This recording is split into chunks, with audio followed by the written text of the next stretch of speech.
Okay, so it began with Volkswagen. You probably heard about it. Still hasn't really ended, this scandal, this controversy. Now Mercedes-Benz is in the mix, and who knows where this thing is going to end. This is a verifiable scandal that involves millions of cars and, more importantly, millions of people, millions of drivers. Oh, and then there's that little thing called the world's environment, right? We have special coverage on this story today, and we're going to begin with RT correspondent Alex Mihailovich to set the scene.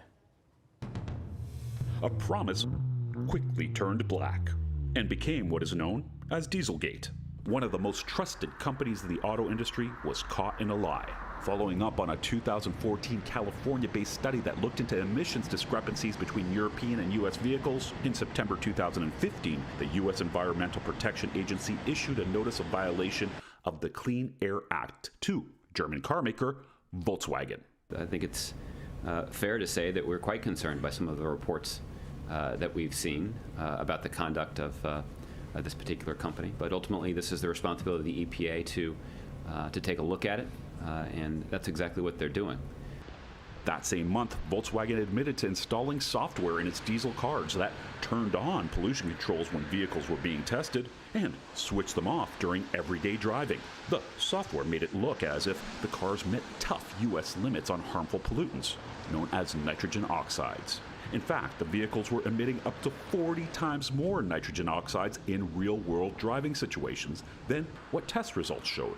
This led to more investigations against Volkswagen in other countries, where similar conclusions were made. Ultimately, it was discovered that 11 million Volkswagen cars worldwide had misleading software installed. 500,000 of those were sold in the U.S. According to the German media, Volkswagen was using emissions manipulation software as early as 2005. In January 2017, Volkswagen pleaded guilty to criminal charges in the U.S. That same year, a federal judge ordered Volkswagen to pay a $2.8 billion fine. In addition, Volkswagen ended up paying another $1.45 billion in U.S. civil penalties. Adding to the company's problems, in September 2019, German prosecutors charged 3 of Volkswagen's top executives, saying they knew about the issues and rather than addressing the problems, they kept them hidden. By January of this year, the number of those charged rose to 11. 32 individuals are still being investigated. So far, Dieselgate has cost Volkswagen an estimated $33 billion in fines, settlements, and recall costs. Never mind the initial hit the company's stock took when the scandal was revealed, something from which it has not quite recovered. Dieselgate has revealed that contrary to the claims of a number of automakers, diesel-powered vehicles are not as green as the companies made them out to be, and some car manufacturers were willing to hide that fact. Volkswagen and other automakers continue to be under the microscope. For News with Rick Sanchez, I'm Alex Mihailovich. This is crazy. This is not some small ma and pa shop somewhere trying to get away with free electric or free gas.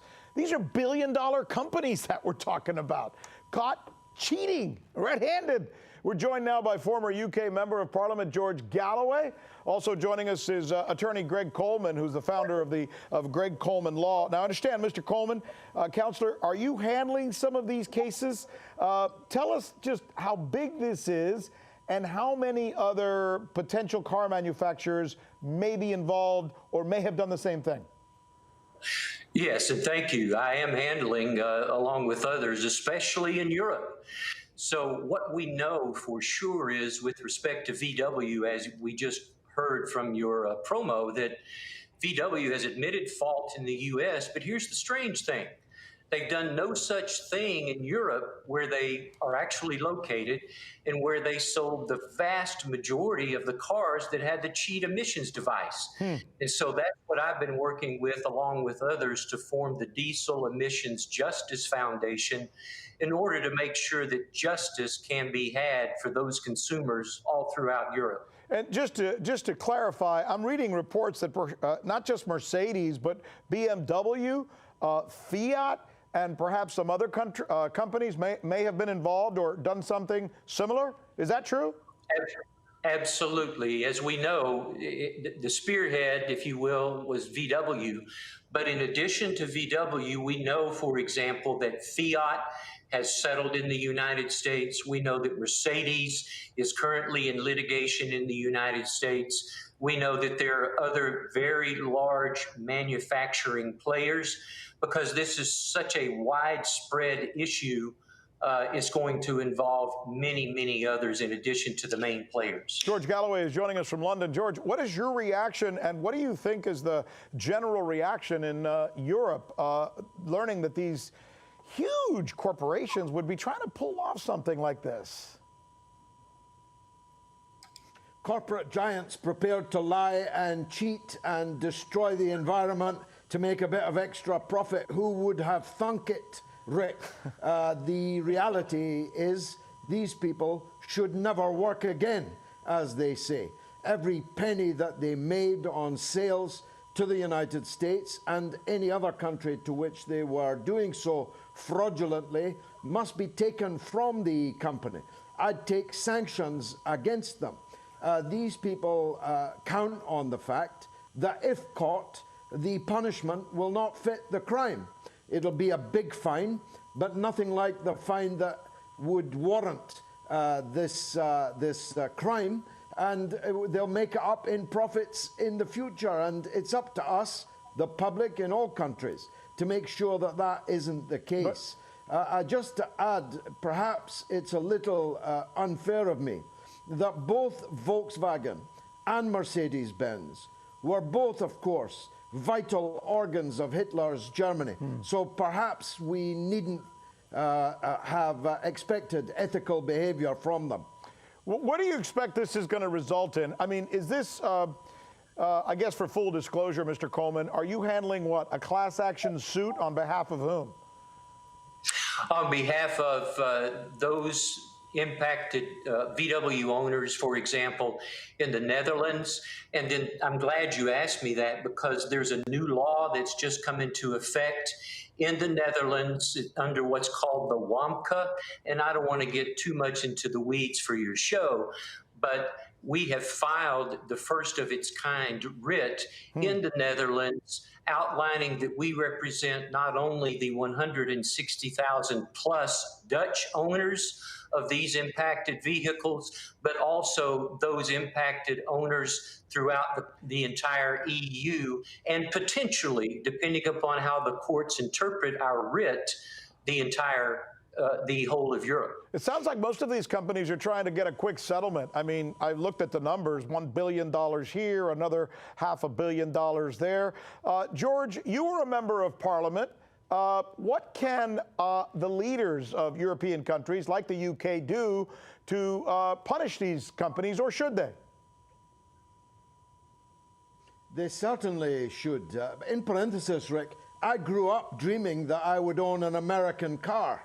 I don't know how it came to pass that so many of your people are prepared to buy a Volkswagen instead. Give me a Buick or a Cadillac.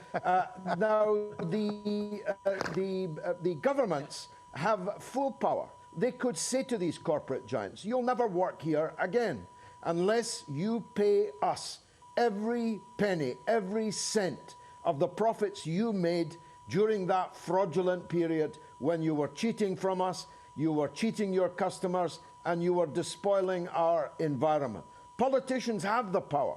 They just very rarely want to use it because they are lobbied by corporate giants. And who knows what happens in the back rooms. But they're lobbied out of the zest that they should be following this through with. Unbelievable. Well, let me add this. Go ahead. If you want to put a punctuation on it, Mr. Coleman, we're down to about 30 seconds.